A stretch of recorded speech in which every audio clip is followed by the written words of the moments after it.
नमो नमो विद्यार्थियों, कैसे हैं आप लोग। आशा करती हूँ आप स्वस्थ होंगे, मस्त होंगे। आज हम आपको ले चलते हैं संज्ञा और परिभाषा प्रकरण। आज हम क्या पढ़ेंगे? संज्ञा और परिभाषा प्रकरण। इसके पहले आपने हिंदी की संज्ञा पढ़ी होगी, इंग्लिश में नाउन पढ़ा होगा। आज हम संस्कृत में आपको क्या पढ़ाएंगे? संज्ञा और परिभाषा प्रकरण। आप लोग ध्यानपूर्वक सुनिएगा, देखिएगा और राइट कीजिएगा अपनी नोटबुक में, ठीक है। तो देखिए, आज हम आपको बता रहे हैं संज्ञा की परिभाषा। संज्ञा की परिभाषा सभी को पता होगी, लेकिन हम एक बार फिर से बता रहे हैं। संज्ञा की परिभाषा संसार में प्रत्येक व्यक्ति, संसार में ये समस्त क्या है? संसार है। संसार में समस्त प्रत्येक व्यक्ति, वस्तु, स्थान या भाव को किसी न किसी नाम से जाना जाता है। देखिए, एक बार और रिपीट कर लीजिए। संसार में प्रत्येक व्यक्ति, वस्तु, स्थान या भाव को किसी न किसी नाम से जाना जाता है। इसी नाम को संज्ञा कहा जाता है। तो ये आप लोग क्या कर लीजिएगा, याद कर लीजिएगा कि संज्ञा किसे कहते हैं। आपकी परीक्षा में अक्सर पूछा जाता है कि संज्ञा किसे कहते हैं, संज्ञा की परिभाषा क्या है। तो आप लोग ये परिभाषा याद कर लीजिएगा और अपनी कॉपी में नोट कर लीजिए। देखिए, संस्कृत की कुछ महत्वपूर्ण संज्ञाओं एवं परिभाषाओं के विषय में हम यहाँ आपको बताने जा रहे हैं, ठीक है। संस्कृत की कुछ महत्वपूर्ण क्या है? संज्ञा है और उनकी परिभाषा है। उसके बारे में हम आपको जानकारी दे रहे हैं, आपको बता रहे हैं। आप लोग ध्यानपूर्वक सुनिए। फर्स्ट है आगम। फर्स्ट क्या है? आगम है। ये संस्कृत की क्या है? संज्ञा है, आगम। तो आगम का क्या होगा? मित्रवत आगम। मित्रवत आगम।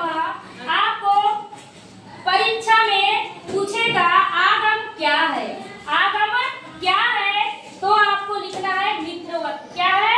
मित्रवत। समझ गए? आपको पूछा जाएगा कि आगम क्या है, तो आपको क्या लिखना है? मित्रवत है। आगम क्या है? मित्रवत है। तो देखिए, मित्रवत आगम, मित्रवत आगम, ठीक है। अब देखिए इसकी परिभाषा। किसी वर्ण के साथ, किसी वर्ण के साथ जब अन्य वर्ण अलग से आकर जुड़ता है, किसी वर्ण के साथ जब अन्य यानी दूसरा वर्ण अलग से आकर जुड़ता है, तो उसे आगम कहते हैं। उसे क्या कहते हैं? आगम कहते हैं। जब कोई दूसरा वर्ण आकर जुड़ जाता है तो उसे क्या कहा जाता है? आगम कहा जाता है, ठीक है। जैसे शिव धन छाया, शिव धन छाया बराबर शिवत छाया, शिवत छाया, ठीक है। ये चा आ गया कि नहीं यहाँ? तो चा अलग से जुड़ गया कि नहीं? हमको दिख रहा है कि यहाँ नहीं दिख रहा है, लेकिन ये अलग से क्या हो गया? आके क्या हो गया? जुड़ गया। यहाँ च वर्ण का आगम हुआ है। कौन से वर्ण का हुआ है? च वर्ण का आगम हुआ है। आपको याद रखना है आगम क्या है? संज्ञा है संस्कृत की, ठीक है। दूसरा है आदेश। दूसरा क्या है? आदेश। पहला आगम हमने क्या बताया? मित्रवत। दूसरा है आदेश, तो ये है शत्रुवत। क्या है ये? शत्रुवत आदेश, ठीक है। परीक्षा में अक्सर पूछा जाता है और कॉम्पिटिशन एग्जाम में पूछा जाता है ये आदेश, आगम, उपधा, निष्ठा, है ना। तो इसके बारे में हम आपको आज पढ़ा रहे हैं। तो आदेश, शत्रुवत आदेश। देखिए परिभाषा। किसी वर्ण के स्थान पर जब कोई दूसरा वर्ण रखा जाता है, किसी वर्ण के स्थान पर जब कोई दूसरा वर्ण क्या होता है?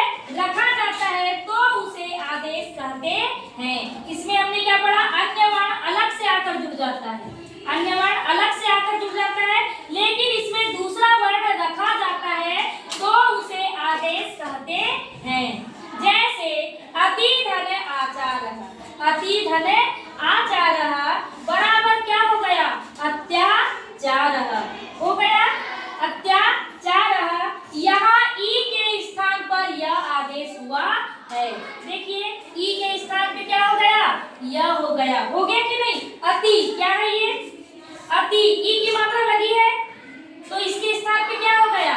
यह हो गया। अत्याचारः, अत्याचारः, ठीक है। ये आपको समझ आ चुका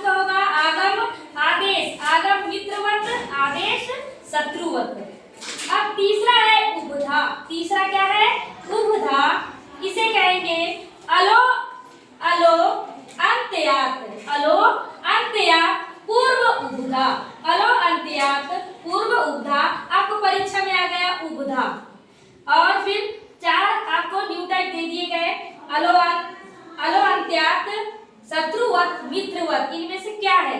तो आपको क्या लगाना है? अलो अंत्यात पूर्व उपधा। क्या है ये? उपधा है। क्या है ये? उपधा। तो देखिए उपधा की परिभाषा अंतिम स्वर या व्यंजन से, अंतिम स्वर या व्यंजन से ठीक पहले आने वाले, अंतिम स्वर या व्यंजन से ठीक पहले आने वाले वर्ण को उपधा कहते हैं। तो समझ गए ना? अंतिम स्वर या व्यंजन से ठीक पहले आने वाले वर्ण को उपधा कहते हैं। जैसे निंद, क्या है ये? निंद है। अब हमने इसको क्या किया? तोड़ा। निंद को क्या किया? तोड़ा। तो न धन, इसमें काय की मात्रा लगी है? छोटी की मात्रा लगी है ना? तो न धन ई धन न धन द।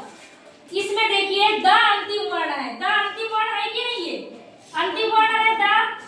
तो द अंतिम वर्ण है और उससे पूर्व न क्या हुई? इसकी उपधा हो गई। न क्या हो गया? उपधा हो गया। क्या बताया? अंतिम स्वर या व्यंजन से ठीक पहले आने वाले वर्ण को उपधा वर्ण कहते हैं। तो ठीक है, इसके पहले न क्या हो गया? उपधा हो गया। समझ गए? दूसरा इसी प्रकार है धाव। क्या है ये? धाव। तो धाव, तो धा, इसको जब हम तोड़ेंगे तो धा धन आ की मात्रा लगी है यहाँ, लगी है ना आ की मात्रा? तो धा धन आ धन व, क्या हो गया? बराबर धाव। हो गया ना? यहाँ आपको आ दिखेगा नहीं। आ दिख रहा है क्या? नहीं दिख रहा है। ठीक है, तो देखिए इसमें आ तथा पठती, आ तथा पठती। तो देखिए पठती में क्या है? प धन अ धन ठ धन त धन ई। अब ई क्या है? हमारा ही स्वर है। तो इसके पहले जो आएगा वो क्या कहलाएगा? उपधा कहलाएगा। कहलाएगा कि नहीं? अब व के पहले जो आएगा वो क्या कहलाएगा? उपधा कहलाएगा। तो ये आ क्या हो गया हमारा? उपधा हो गया। और त क्या हो गया हमारा? उपधा हो गया। समझ आ चुका आपको? आप लोग अपनी कॉपी में नोट कर लीजिएगा और मेरा यूट्यूब चैनल है कविता सुरेश पवार को लाइक कीजिएगा, सब्सक्राइब कीजिएगा, शेयर कीजिएगा, बेल आइकन प्रेस कर दीजिएगा, जिससे आगे आने वाले नोटिफिकेशन आपको मिल जाया करेंगे। धन्यवाद।